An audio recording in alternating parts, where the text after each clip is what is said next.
একটা স্মৃতিমাখা দিনকে এনজয় করতে বাপ বেটায় বেরিয়ে পড়লাম হচর পচর করে। সুইটিকে ধুয়ে পুজো পরিষ্কার করে নিলাম, তারপরে ঘড়ির দিকে তাকিয়ে দেখি 12টা 9 বাজে, মানে দুপুর হয়ে গেছে আর সকাল নেই। তাই হুড়ুম দুরুম করে বেরিয়ে পড়লাম আমাদের সেই স্মৃতিমাখা জায়গায় যাওয়ার জন্য। দীর্ঘ অনেকগুলো বছর পরে যাচ্ছি সেই ভালোবাসার জায়গায়। দুই বাপ বেটাতে প্রচন্ড এক্সাইটেড ছিলাম, তাই দুজনে আনন্দে আটখাড়া হয়ে সেম পিঞ্চ করে পরে নিয়েছিলাম ব্ল্যাক শার্ট। বাপ বেটায় অনেকদিন বাদে যাচ্ছিলাম লং রাইডে, তাই মারছিলাম জমিয়ে গল্প। গল্পতে ছিল অনেক কিছু, বাবার চাকরি জীবন থেকে শুরু করে আমার ছোটবেলাকার বদমাইশি দুষ্টুমি সবকিছু। ছোটবেলায় বাবাকে প্রচন্ড ভয় পেতাম, কিন্তু একটা বয়সের পরে বাবা আমার বন্ধু হয়ে গেছে, তাই আমাদের ইয়ার্কি ফাজলামও চলে চূড়ান্ত পর্যায়ে। দুজনে হজবড়ালো বকতে বকতে পৌঁছে গেলাম সাঁতরাগাছিতে আর পড়ে গেলাম জ্যামে। চার দেয়ালের মধ্যে ফিল নিচ্ছিলাম কিশোর কুমারের।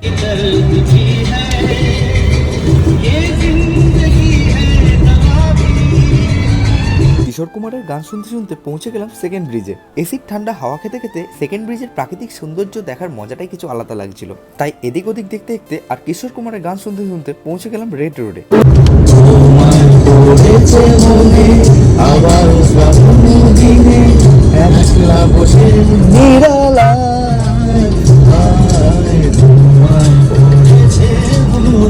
গান গাইতে গাইতে দেখছিলাম কলকাতার বিভিন্ন ধরনের ঐতিহাসিক সৌন্দর্য, তার মধ্যে রাজভবনের গেটটা মাম্মা মিয়া লাগছিল। আমরাও একটা ঐতিহাসিক জায়গায় যাব, যেটা হলো ওই লাল বিল্ডিং এ। লাল বিল্ডিং এ ঢুকে অফিসারদের পার্কিং করে দিলাম আমার সুইটিকে, আর টপাং করে বেরিয়ে পড়লাম গাড়ি থেকে। প্রচন্ড আনন্দ লাগছিল মনে এই বিল্ডিংটায় এসে, কারণ এখান থেকেই আমার আর বাবার প্রথম চাকরি জীবন শুরু হয়েছিল। হাঁটতে হাঁটতে পৌঁছে গেলাম সেই ভালোবাসার মানুষটার কাছে, যার জন্য এখানে আসা। বাবা পুরনো অফিসের বন্ধু বান্ধবকে পেয়ে প্রচন্ড হ্যাপি হয়ে গেছিল। তারপরে বিভিন্ন বন্ধু বান্ধবের সঙ্গে পরিচয় করিয়ে দিল বাবা আমাকে। সবার সঙ্গে পরিচয় করে আমারও খুব ভালো লাগলো, আর বাবার বন্ধুরা আমারও বন্ধু হয়ে গেছিল, তাই জমিয়ে মারলাম আড্ডা। যেহেতু আমাদের আসতে দেরি হয়ে গেছিল, তার জন্য আমাদের বসিয়ে দেওয়া হয়েছিল খেতে। খাবারে ছিল অনেক কিছু, চিকেন মটন কিছুই বাচ্ছিল না, তাই ঢিপঢাপ খেতে খেতে শুনছিলাম কাকুদের কাছে বিভিন্ন গল্প। এক পেট খাওয়া দাওয়ার পরে হাতে চলে এলো পান হাতে নিয়ে ছুট দিলাম টান টান সেই আমার প্রিয় জায়গায়, যেখানে গেলে আমার মানসিক দুশ্চিন্তা থেকে আমি মুক্তি পেতাম। আর এই হলো সেই জায়গা, অফিসের ছাদ, যেখান থেকে কলকাতার বিভিন্ন সুন্দর সুন্দর জায়গা দেখা যায়। হাইকোর্ট, ইডেন গার্ডেন, একটা ঐতিহাসিক চার্চ।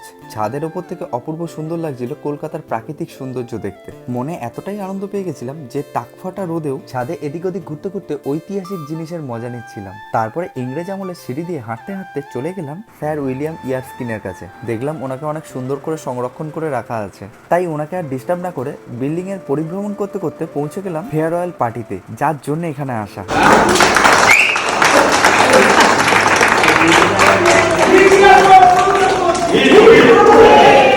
রিটায়ারমেন্ট উপলক্ষে বন্ধুরা এনেছিল সুন্দর সুন্দর গিফট, একে একে সবাই দিয়ে দিচ্ছিল অনুরূপ কাকুর হাতে। তার সঙ্গে চলছিল ইয়ার্কি হাসি ফাজলামো চূড়ান্ত পর্যায়ে। সবাইকে দেখে মনে হচ্ছিল এক ঝটকায় 20 বছর বয়স সবার কমে গেছে, তার মধ্যে আমি একা বুড়ো ভাম সিং ভেঙে বাছুরের দলে ঢুকে পড়েছি। তারপরে শুনলাম অনুরূপ কাকুর চাকরির জীবনের কিছু সুন্দর মুহূর্তের কথা। কাকুর দুঃখিত মনকে খুশি করার জন্য শুরু হয়ে গেল গান বাজনার আসর।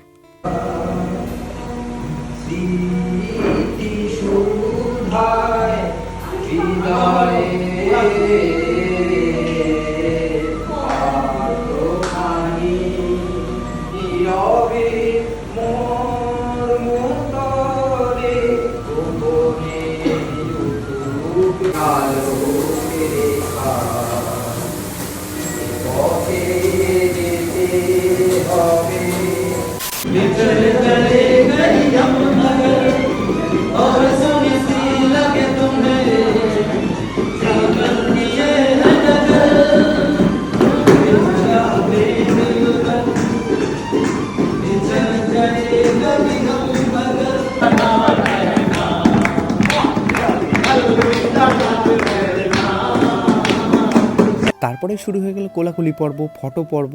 2-3 ঘন্টা সময় কিভাবে যে কেটে গেল বুঝতেই পারছিলাম না। এই সুন্দর মুহূর্তটা দেখতে পেয়ে প্রচন্ড নিজেকে লাকি মনে হচ্ছিল। কমিউনিটি হলের বাইরে বেরিয়েই দেখি ম্যাও পুষি, দেখে তো আমি হয়ে গেলাম প্রচন্ড খুশি। তাই চটকে একটু আলু ভাতে করে দিলাম, আর ঘুরে ঘুরে দেখতে লাগলাম শেষবারের মতো বিল্ডিংটাকে। বারবার মনে পড়ে যাচ্ছিল আমার জীবনে কাটানো কিছু সুন্দর মুহূর্তের দিনগুলো। তারপরেই অনুরূপ কাউকে করে দিলাম টাটা। রাজপ্রাসাদের মতো বিল্ডিং এ ভবঘুরের মতো ঘুরতে ঘুরতে আমি হয়ে গেছিলাম ঘেমে কাদা কাদা, তাই চলে এলাম গেলাম আমার সুইটির কাছে ঠান্ডা হাওয়া খাওয়ার জন্য। গাড়িতে উঠে ঠান্ডা হাওয়া খাওয়ার পরে আমার পরানে একটা আলাদা তৃপ্তি পেলাম। আর বাড়ির পথে বেরিয়ে পড়লাম চার মক্কেলে।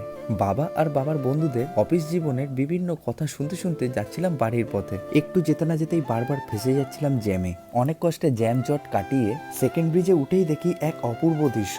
সূর্য মামা সারাদিনে তাণ্ডব দেখানোর পরে দিনের শেষে পাটে যাচ্ছে। অপরূপ দৃশ্য, সব সৌন্দর্য ফেল করে যাবে এই প্রাকৃতিক সৌন্দর্যের কাছে।